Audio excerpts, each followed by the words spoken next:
Halo semuanya, kami dari kelompok 5 akan membahas mengenai pelestarian lingkungan Pantai Kenjeran melalui usaha pengolahan limbah dan rehabilitasi. Pantai Kenjeran merupakan sebuah pantai yang terletak di daerah Kenjeran, Kota Surabaya, Provinsi Jawa Timur. Mayoritas masyarakat di sana bekerja sebagai para nelayan. Selain mencari ikan untuk dikonsumsi maupun dijual, para nelayan juga mencari kerang untuk diambil dagingnya saja, namun cangkangnya dibuang dan dibiarkan begitu saja. Hal inilah yang menyebabkan terjadinya penumpukan cangkang kerang yang lama-kelamaan akan menjadi limbah. Bahkan, limbah cangkang kerang ini telah mencapai sebanyak 3 ton per minggunya. Dengan begitu, menyebabkan berbagai masalah seperti pencemaran air, udara, dan lingkungan pesisir pantai yang menjadi kotor. Permasalahan utama yang ada di Pantai Kenjeran ini yaitu penumpukan limbah yang semakin hari semakin banyak dan belum teratasi sampai saat ini. Penumpukan ini menjadikan lingkungan pesisir pantai menjadi kotor dan kumuh yang menyebabkan masalah kesehatan seperti gangguan pencernaan dan pernapasan.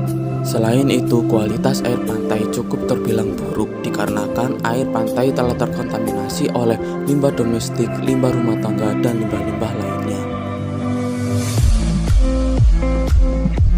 Yang bisa kamu lakukan dalam pelestarian Pantai Kenjeran di antara lainnya, yang pertama, menjadikan limbah cangkang kerang sebagai bahan campuran pakan ternak hewan.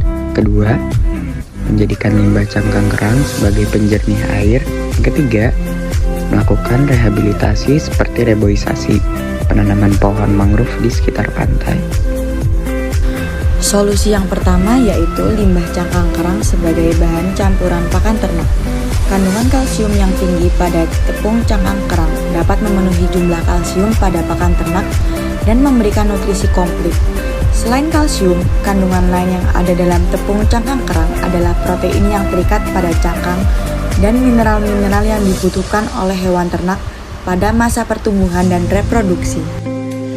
Yang kedua yaitu menjadikan limbah cangkang kerang menjadi penjernih air. Upaya ini dilakukan agar bisa mengurangi limbah cangkang kerang di Pantai Kenjeran yang masih belum bisa teratasi. Upaya ini dilakukan dengan cara menghancurkan cangkang kerang menjadi bubuk, lalu cangkang kerang sudah bisa digunakan dalam penjernihan air. Yang ketiga yaitu dengan cara penanaman hutan mangrove di sekitar pesisir pantai. Upaya ini dapat dilakukan dengan cara reboisasi, yaitu penanaman kembali hutan mangrove yang sudah rusak, atau bisa juga dengan pengadaan bibit mangrove.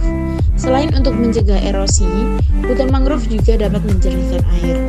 Akar tanaman mangrove berperan tidak hanya sebagai alat bernafas tanaman saja, namun akar tersebut juga bisa menangkap endapan dan membersihkan kandungan zat kimia dalam air yang berasal dari daratan menuju laut. Air yang ada di pantai biasanya membawa zat kimia atau polutan. Saat air tersebut melalui akar tanaman mangrove, maka zat kimia menjadi terlepas, sehingga air laut memiliki kualitas air lebih bagus dan lebih bersih. Pada kenyataannya, masalah lingkungan hidup merupakan sikap kurang menyadari pentingnya pelestarian lingkungan. Faktor utama yang kurang menyadari mengenai kesadaran lingkungan ialah manusia, karena manusialah yang selalu berperan aktif terhadap kelangsungan alam sekitarnya.